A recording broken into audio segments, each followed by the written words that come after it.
Good morning guys, this is Ronnie once again and welcome back to my channel. Yes guys, we are out and about to our second country in United Kingdom. We are currently at Wales. Right now, I'm already here. We've checked the hotel that we've booked and sadly, 3 PM pa yung checkout. Nagtry kami na iwan yung mga gamit, yung backpack para sana wala kaming dala while roaming around the city. Pero it's a self-check-in and later pa talaga 3 PM pwede pa mag-check-in. But that's fine. Let's go ahead and explore Wales. I checked Google guys. Wales is known for a lot of castle around the area. Right now we are in the city center. It's Cardiff. Walking around, we'll visit one of the castle museum here, explore the markets, and let's see what Wales can offer. Let's go. Right now we are just walking. This is the area near to our hotel. That one is a stadium and there is a lake. Ang linaw ng water guys. And dun yung hotel namin. Later I'll show you. And one thing I noticed, ang daming murals sa area na to. And hindi lang yun. I'm not sure. Ang konti ng tao. It's a Thursday morning. Around 11 in the morning. And ang konti ng tao na nakikita namin.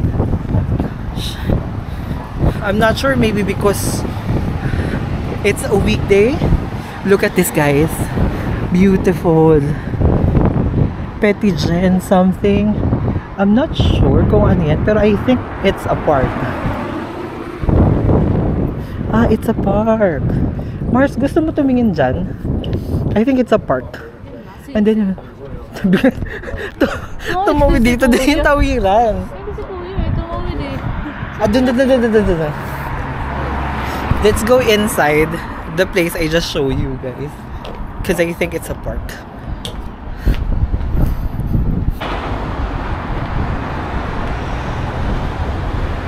Oh, so this is Bute Park guys.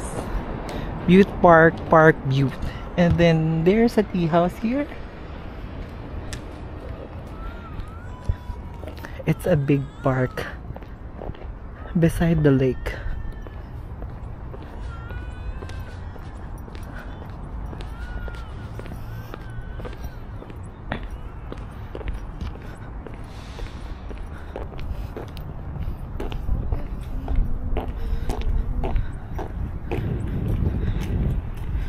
Cute naman ito.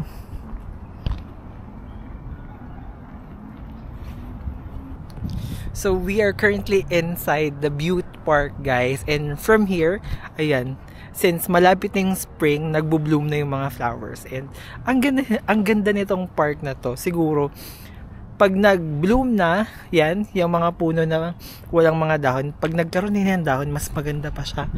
Look at the place. Ang daming benches. You can just sit on the benches, ganyan. Read book, have coffee.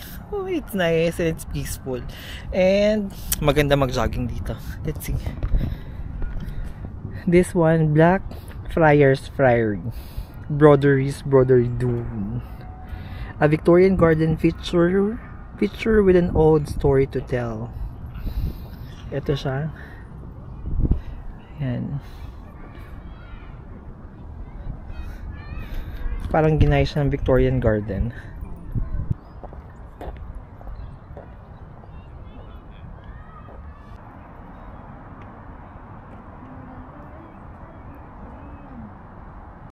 Right now guys, we are just walking around Bute Park, and surprisingly, as I've said, Wales is known for having a lot of castle within the country.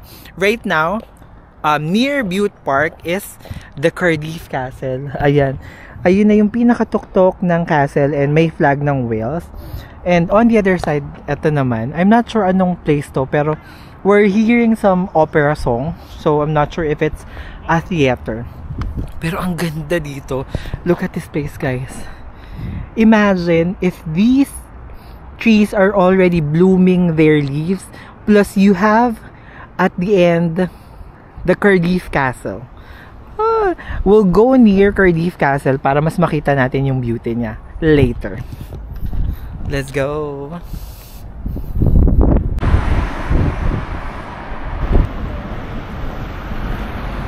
We've already reached Cardiff Castle, guys, and right now I'm just outside beside it. Here's the Cardiff Castle. And dun yung entrance. But right now it's closed. Based on my research, it has an entrance fee of I think 15 pounds for you to go inside. Is that true? Yes. Yan siya.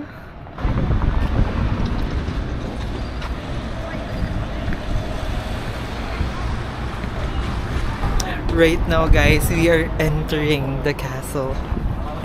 Oh. Good thing, free yung pagpasok at paglalakad sa grounds ng Cardiff Castle. And it's very beautiful. Gosh, ang ganda. Castle talaga siya. Pero may bayad kasi pag-aakyat ni. Pero it's beautiful outside na, no?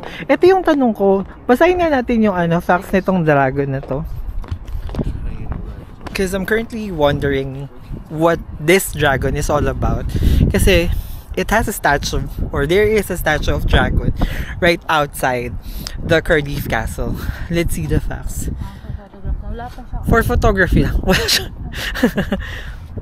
Ay, iba yung sulat. Sulat. Iba yung sulat. But let's see. So, I found some facts regarding this castle. The ward wall. The Normans divided the castle into section called wards of courts. A massive wall ran through the site, the remains of which can still be seen. The main entrance into the inner court was through the Exchequer or Shire Hall gate. The inner court contained the house and the Lord's private gardens. Ito yung kanyang ganyan. And this is how it looks like before. And this is the grounds.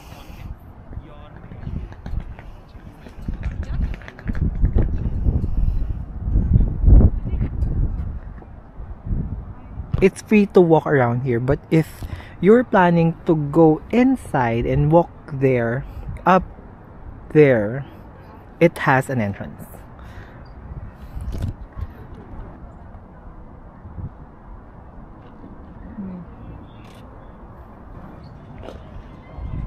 Guys, if you're watching Paddington.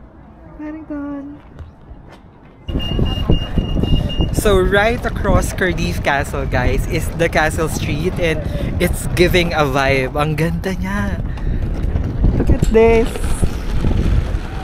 This is Castle Street, guys. This one is beautiful also. Wow.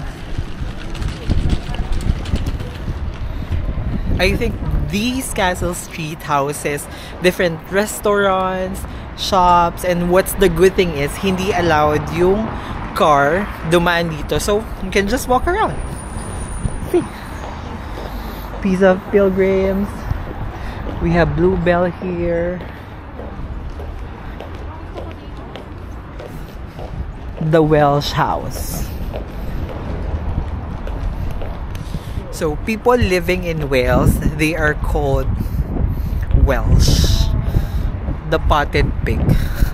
Walk into itong potted pig. Dami ng pangalan castle ba? Castle Arcade. Castle. Kasi nasa Castle Street tayo. Ang lakas naman dito makaano. Prinsipe prinsesa pag dito ka nag-dine. Di ba? Castle Arcade. Alam ko na. Maybe you can go. Let's go inside. By the way, guys, aside from Castle, Wales is also known for arcades. They have a lot of arcades here that houses different shops, cafes. This is one of the arcades they have. This is Castle Arcades, and it is so grand. Imagine eating here, having wine.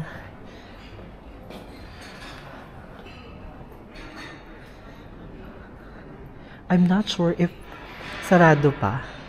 Pero parang wala pa masyadong tao. But this is one of the castle.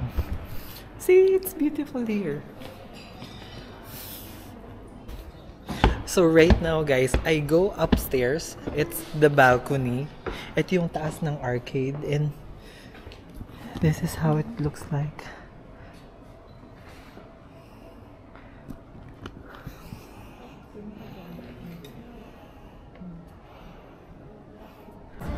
So as I was saying guys, they have a lot of arcade. This is another arcade, High Street Arcade.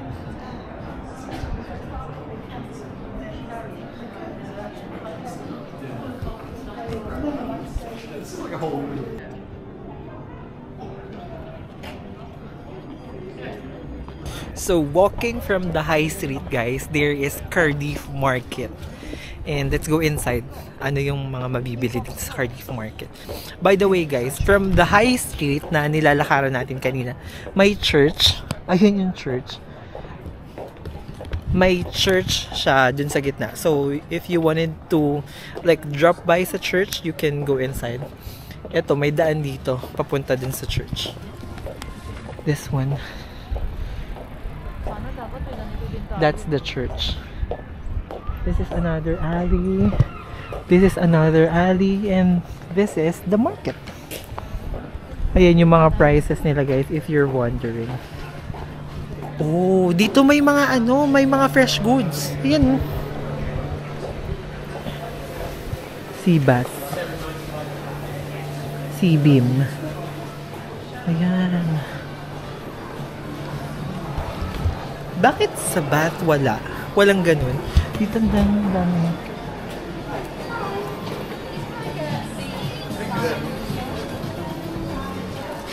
Uy, ang ganda. The price is right. Kaso may gusto ko eh. Tignan mo, Day. Day. Pineapple. Dahil. Uy, ang ganda. Totoo to? Dapat pala, dala tayo ng maraming snake plant. Tag 14 dito. So, meron akong hinahanap. Bam. I feel like they wanna try. Ngayon na? Ano? Babalik Mamaya na lang. Mag-lunch muna tayo. Never both will tell me you're a Filipino without saying anything. So what's the good thing here in Wales guys is that for us Filipino, there is a Jollibee here and malapit na ako sa Jollibee. Ayun! My God! Like it's been like a month more than na hindi pa ako nakakakain. Gosh! Jollibee! Let's check. Itong area na to parang ang daming store. Ayan. Daming shop dito. And there's a carousel in the middle of this area. If it's the same. Kasi sa Malaysia, iba talaga. So true.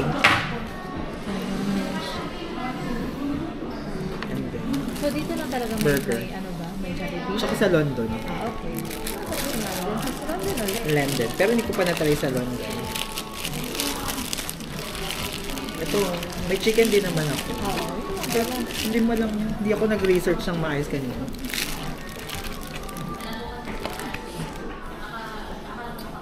Oh my God. Okay, Bill. Guys, nakakal. Basta di ka makatulog, Mars. Ready? Hindi. Ano yung ready mo?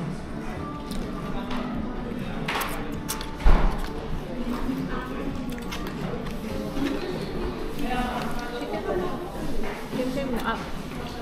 Hindi ba mo yun? Oo. Iba pala. Pero pwede na. Mas okay. Pero mas okay na kayo sa Malaysia. Ayaw ko talaga sa Malaysia.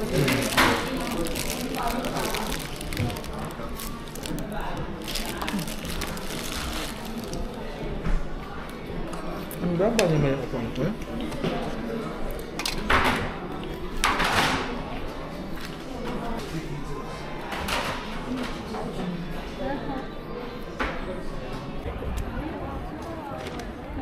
So we're now done with our lunch at sa Jollibee tayo nag-lunch. Well, yung lasa so-so, hindi siya ganun kasing sarap ng Jollibee sa Philippines kasi yung chicken most especially, alam mo yung, for those Filipino out there, alam nyo yung aroma ng chicken pag kinakain nyo na, and sadly it's not there, pero it's good for the price.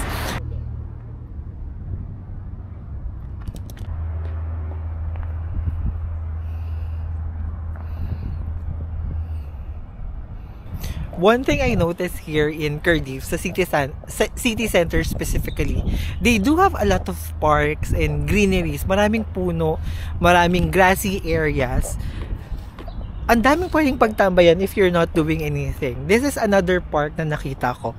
Look at this. Meron din silang cherry blossom dito. And yan, the flowers are started to bloom. Or starting to bloom. Ayan. I'm not sure what kind of, what is the name of this park, but let's see kung may name dito. Unfortunately, there's no name, but it's nice. Good thing right now, ang ganda ng araw. Nasa ibang bansa ka na.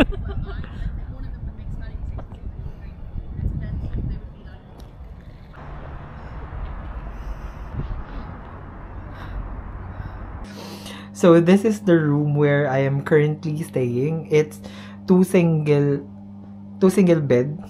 I'm with my friend. Very compact siya. You have the single beds there on the two corners, and you have the daylight light. And you have the mirror, you have the desk here, sink, and you have your shower here. On the hallway, nandun yung toilet. So far, malinis naman siya. Meron pa siyang wifi. Ano? May wifi din siya. Ito. Ano? Closet. Ito closet. Ayan. Makuha dito. Kayo, mauwi pa tayo.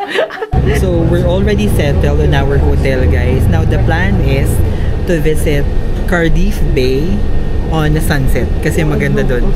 Para siyang park, and then there's a lot of food shops. Baka dun na rin tayo mag-dinner.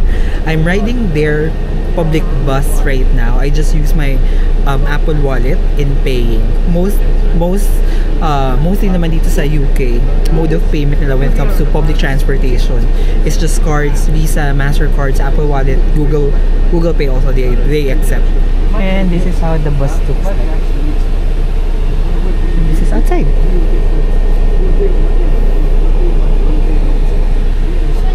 Later I'll show you guys once we've reached Cardiff Bay.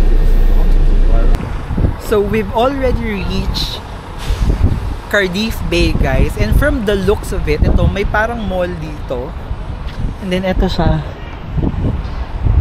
tapos may mga stores doon sa loob, and then ayan siya, may church doon, and Mermaid Quay is there, parang mga shops yung nandyan. Ayan, may architecture na ganito, parang everything here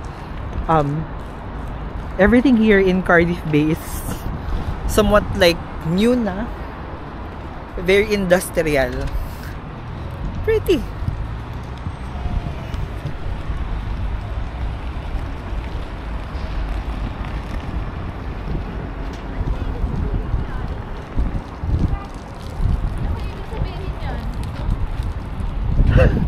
Tanong natin. So may siya maganda. Ayun, as I was saying kanina, modern yung facilities dito actually sa Cardiff Bay. So what can we do here? Eating, and then you can ride the boat there sa may bay na, and then eat pa rin dyan sa Mermaid Quay. Let's go near to that place kasi parang ang ganda ng vibe later. Let's see.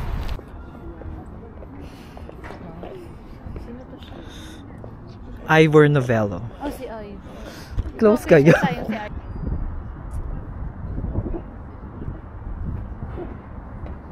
So we're just walking here sa may Cardiff Bay, and this one, it's not a church, it's Butte Dock Company, and nandito tayo mismo sa bay na. This is the Bay area, guys, and beside it is the Mermaid Quay. Ayan, maraming food shops, mga inuman, ganyan, and this is how it looks like. May clock tower na. Alam mo yung mga demons na ano? Ay, puta. Yung mga dragon. Ba't walang ano? Asan yung ano? Asan yung Ferris wheel? Tinanggal na yun eh. Lumipat?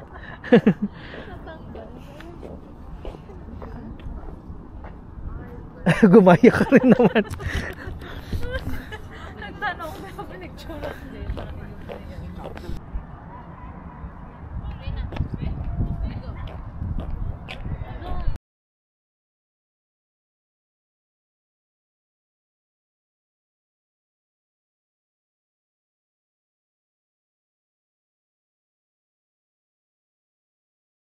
So good morning, guys. This is already the next day, and now we are going to the Caerphilly Castle.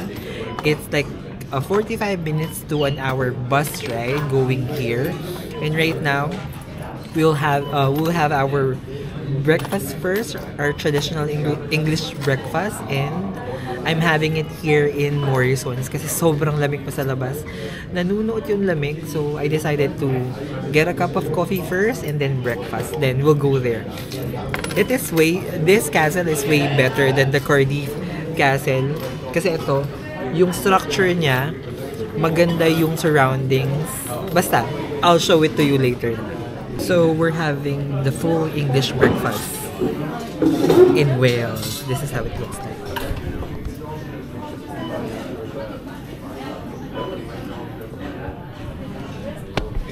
Let's see.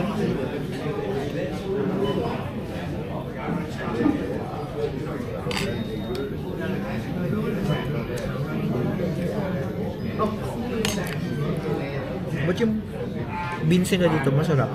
Ito, murahin. Heinz naman siya.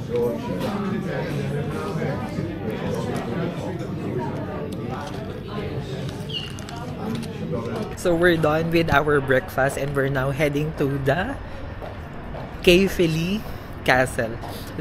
Itong nilalakaran ko, parang ito na yung city center nila. Kasi there's a lot of shops. Ayan. Maraming shops, and dyan din tayo kumain, yung Morrisons. And now we're going to the Caerphilly Castle, and it's just across the road. That's the castle, guys. Let's go there. Mas malapit para mas maganda.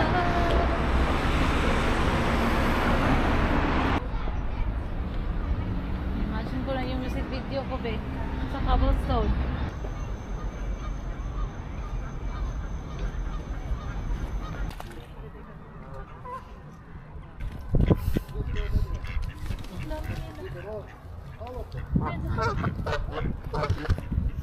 Cute!